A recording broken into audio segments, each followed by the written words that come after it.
ZNS Total Sports is brought to you by Fourth Terrace Diagnostic Center. Welcome to sports, everybody. The Bahamas Basketball Federation naming its team for the FIBA AmeriCup 2021 qualifiers during a press conference this morning. Charles Fisher tells us who made the cut. Named to Team Bahamas a savvy group of local and international players with lots of experience. Jerron Cornish, Dominic Bridgewater, Michael Fraley-Bain, Michael Carey, Deshaun Taylor, Michael Thompson Jr., David Nesbitt, Willis Mackey, Jerron Keno Burrows, TAVARIO Miller, Travis Munnings, and Shaquille Clare. The staff will be where the head coach will be Norris Bain, assisted by Steve Barnes, Perry Thompson Jr., along with Moses Johnson. Other members will be traveling with the physiotherapist will be Eugenia Patton, media John Martinot, team manager Alvaro Camp, and Rodney Crippy Wilson. Deshaun Taylor and Michael Fraley-Bain, who plays in the New Providence Basketball Association, ready to mix it up with the foreign players. Did a good job in picking a team with the amount of guys that we had available. I think we're going to go there and be competitive, and I think we have the right mix of guys with savvy veterans and also young athletic players to go there and be competitive. We have a good crew of guys. We look like one of our stronger teams this year. We have guys playing all over the world, all parts of life, and we are going to come together. We leave on Saturday. It's a lot of work to do to build chemistry to try and get this win. Bahamas Basketball Federation President Mario Boleg, who will travel as head of delegation, says Team 242 will represent. We try to make sure that we play our style of basketball. We want to get up and down the floor as quick as we can, play to our speed, and be able to hit those jump shots in the open floor. And I think we commence practice on Sunday morning at 10 a.m. in Mexico. We're going to go twice a day, and I think we're going to be able to do what is necessary in order for us to be successful. Once again, Team Bahamas' first game is on the 20th. Then they return home to play on the 23rd, once again against Mexico at the Atlantis Resort. For ZNS Total Sports, I'm Charles Fisher.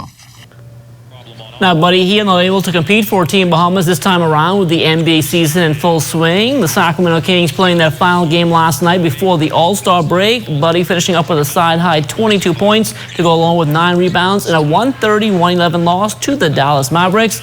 Now the rumor mill has been rampant the past 2 days about Buddy possibly seeking a trade before the end of the season if he's not returned to the starting lineup. Buddy has yet to come out and publicly speak on the matter. His focus right now on the All-Star weekend festivities.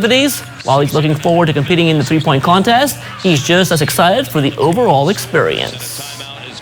I've never been in the community of Chicago. It's going to be cold, but, you know, it's our way of giving back, and that's all I'm about. I'm always going out and greeting people, greeting fans, and whatever the NBA has me doing, and with helping the people on the side of the street or going to schools and talking to the kids. I'm a big fan of giving back. Still on the pro hardwood before departing for Mexico, TAVARIO Miller getting a game in last night with Quimsa down in Argentina. The big man from Long Island had 15 points in a 97-86 win over Estudiantes. The BAISS Best of 3 Private School Championships back on the floor yesterday at Loyola Hall on Gladstone Road. In senior boys play, Sack's Big Red Machine trying to force a game 3 with the unbeaten Queens College Comets. Sack had it going early on, but the Comets were flying high in money time, and they complete their perfect season, winning 55-46 for the series sweep. Exhilarating experience. It took me 7 years to get here, so I'm much enjoying the moment. Just like last game, defense was our factor. You know, I shot horribly. A lot of us shot horribly, but defense and rebounds was the key, and pushing the ball to win the game. It feels good, man. We've been at this for a long time. We've been working from last year. We made the championship, and we didn't finish the deal, so we were working from that. So it feels good to complete this segment of the race. Bouncing now with the senior girls, Sack also looking to complete the season with an unblemished record after a lopsided Game 1 win over St. John's. The Giants playing much better in Game 2, but Sack wasn't leaving anything to chance. The Brooms coming out once again. Sack wins at 39-31. played well. A scrappy team like us. It was a scrappy game. It was not a game that I was looking forward to play against them. We did not stick to our basis, and we allowed them to get into the game, and the game was kind of getting away from us in the early three quarters. This team has been together now 3 years. This is 3 years in the making. A lot of work Saturdays. Game 1 in the junior boys division, competitive, and so was game 2. SAC looking to celebrate with their senior girls, but the Jordan Prince William Falcons had other ideas. They forced a decisive game 3 with a gutsy 51-44 victory. Defensively, we did it. All right, defensively, we did it. I mean, at 1 or 2 spurts, we had like a little downfall, a little lapse, but we were okay, you know. After reading the tape, looking at the tape, putting things in place, we saw a lot of things that we could have adjusted. Last game, we came out, we did that, and actually, I must give the guys hats off. They did a good job. My guys get it. They understand. They know how important the next game is. They know how important this game was. All right, but we executed here. But now, hey, time to go back to the drawing board and show coach something else as we come. But I must say, they're a good team. Good coach. Coach does his job. He does his adjustments. But we got to be ready for anything he throws at us. SAC's junior girls in the driver's seat against the Kingsway Academy Saints after a blowout win in Game 1. Despite Kingsway winning the pennant, SAC appeared to be on their way to a sweep, but in Game 2, the Saints were marching, believing in themselves, and pulling off a 36-29 win to force a winner-take-all Game 3. We came out, we played defense. Like I said, the first game, we came out a bit lazy and we didn't match their intensity. And I think today we were the aggressor and we matched their intensity and we played great defense, and that won the game for us. We came out, we played D, we switched it up. Everybody came out aggressive and we changed our game plan and we got the win. SAC is going to go, they're going to game plan, they're going to come with intensity tomorrow, so we just have to come out and match their intensity, play our style of ball and not their style of ball, and we should be good. And we're going to focus on our defense, our offense, everything. We have to reroute.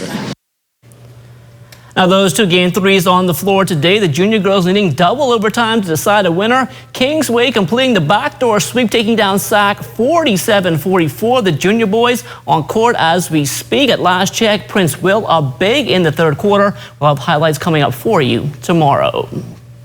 From the college hardwood, the Houston Baptist Huskies, they dropped to 3-19 last night, going down 81-67 to Abilene Christian. Philip McKenzie had 13 points in 18 minutes. The Huskies playing again on Saturday against Lamar. The news much better for the Stephen F. Austin Lumberjacks. They've now won 9 straight after taking down Texas A&M Corpus Christi 75-67. Nathan Bain had 10 points and 8 rebounds in 31 minutes. The Lumberjacks look to extend their win streak to double digits next Wednesday when they host Central Arkansas. The Great Lakes Valley Conference Swimming Championships underway. McKendree freshman DAVANTE carried the pair events on day 1. He was 6th in the B final of the 200 IM and 14th overall in 151.66. He also helped McKendree to a win in the 200 medley relay, swimming the opening leg in 21.88. McKendree set a new conference championship record with a time of 126.31. Now in the team standings, McKendree sitting 3rd after day 1 with 265.5 points. That's 7.5 points in the back of host school Drury, who leads the way, and 4.5 points back of the University of Indianapolis in 2nd. Midweek games taking place in the college baseball season. Lynn University, a 5-2 winner over Palm Beach Atlantic. Byron Murray, 2-for-4 with the grand slam. Tusculum, a 9-4 winner as well over Carson Newman. Dalen Adderley, 2-for-3, a stolen base and 2 runs scored. Bryan College also in the win column, an 8-4 win over Brescia. Wade Weinberger, 1-for-4, a stolen base, 2 runs batted in and a run scored. As for Sterling College, they split a doubleheader with Concordia. AJ Romer, 1-for-1, a run scored during a 5-4 win in the opener. In the nightcap, he was 0-for-2 with a run scored in a 6-5 loss. The Bethune-Cookman Wildcats women's tennis team still looking for their first win of the season. They're now 0-3 after a loss yesterday to Kaiser. Africa Smith losing her match at #1 singles 6-1-3. She also went down at #1 doubles with Zenith Hall 6-1. Justin Roberts continuing to roll in his first full season on the Pro Tennis Tour after knocking off the top seed yesterday in Cancun. Roberts following that up today with another straight sets win over Mexican qualifier Juan Alejandro Hernandez Serrano 6-3 and 7-6. Up next in the quarterfinals now will be American Joshua Ortlib. Still talking tennis, our Junior Fed Cup team off to an 0-2 start in El Salvador. The team made up of Peyton Anderson, Kaylee Kanuka, Kinza Johnson, and coach Chelsea Russell. Team Bahamas lost to Cuba on Tuesday 3-0. Anderson and Kanuka both losing in straight sets in singles and doubles. The team also falling 3-0 to Guatemala yesterday. Anderson and Kanuka played singles while Kanuka teamed with Johnson in doubles. On to some soccer news now. Christopher Gadet furthering his career in Europe. He is signed on with a club in Italy. Team in Italy. It's within the Lazio system and basically like double or triple A baseball. And this is a stepping stone towards playing professional soccer, which is the dream I've always wanted to do. And I get to work on my master's degree while doing it. The big thing for me is I get to come to Europe and learn and try new different styles of football because the Europeans are some of the best at the game, and I'm a defender, and Italy is considered the home of defense, so the opportunity was amazing for me. My goals from here, basically, to when I'm done here, I want to grown, and I want to be ready to press onto the scene as a professional player. The 2020 Gold Cup darts competition taking place last weekend. Nassau defending its overall title and repeating as champions. Abaco was second, Grand Bahama third, and Eleuthera fourth. MVP on the men's side, Rashad Sweeting out of the capital. Nassau's Tanika Sweeting was the women's MVP. Men's high finish went to Mark Albert. Women's high finish to Faith Sawyer. Lowest darts for men was Shane Sawyer out of Abaco. Low darts for the women went to Tanika Sweeting. And that will do it for sports. The Bahamas Tonight comes back after the break. ZNS Total Sports is brought to you by 4th Terrace Diagnostic Center.